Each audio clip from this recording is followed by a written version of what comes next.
Hello, St. Paul's. When I came to St. Paul's almost exactly 7 years ago, I saw an opportunity to develop the pastoral care ministry, to make the most of the pastoral gifts of our parishioners.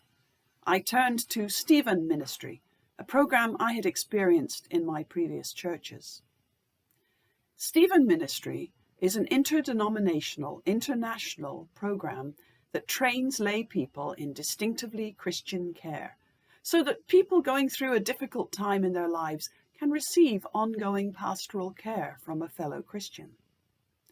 The basic philosophy of Stephen Ministry, which is named for Saint Stephen, one of the first Christian deacons and martyrs, is that someone who's walking a difficult path shouldn't have to do it alone. That having a companion on the way, someone outside of the family dynamics, can make the journey more bearable, whether it's a chronic illness, transition to retirement, a bereavement, empty nest, divorce, or some other challenging life experience.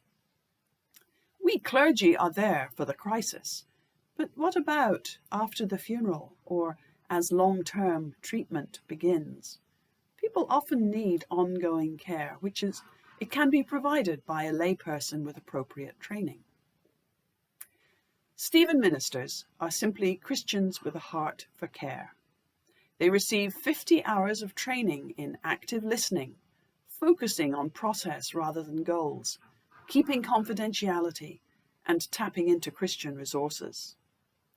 The training is led by Stephen leaders who have attended a 7-day residential course. At the end of the training, a Stephen minister is commissioned, and then when someone expresses a need for additional support, they are matched with a suitable Stephen minister for care.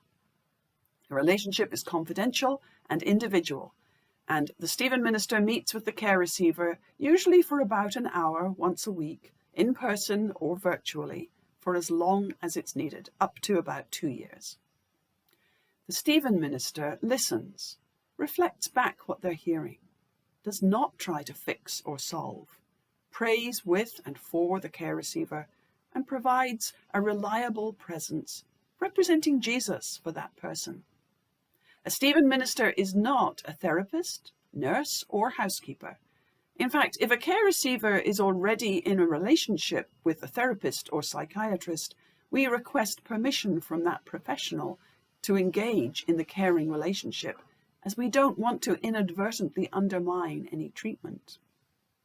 Occasionally, we will refer someone to professional care if we discern that their needs are more than a Stephen minister can provide. Stephen ministers meet regularly with a peer group to debrief on their own experience of ministry and to receive continuing education. They do not share details of their care receivers, but focus on what they need in order to be effective carers. In the 6 years that we've been offering Stephen Ministry, we've held several training courses, and we currently have about 15 active Stephen ministers and 4 active Stephen leaders, including Brooks Mason and myself. Our Stephen ministers have cared for dozens of people, both parishioners and others. Besides the obvious benefit for the care receivers, I have watched with delight as our Stephen ministers have grown in their own faith and spiritual depth, becoming more confident in their ability to pray aloud and to make a difference in someone's life. I'm extremely grateful for all those who have made this commitment to a ministry which strengthens our community in countless ways. During the pandemic, our Stephen ministers have continued to meet with their care receivers virtually. However, over the course of the year, some care receivers have died or have moved on, and we have several ministers who are now available.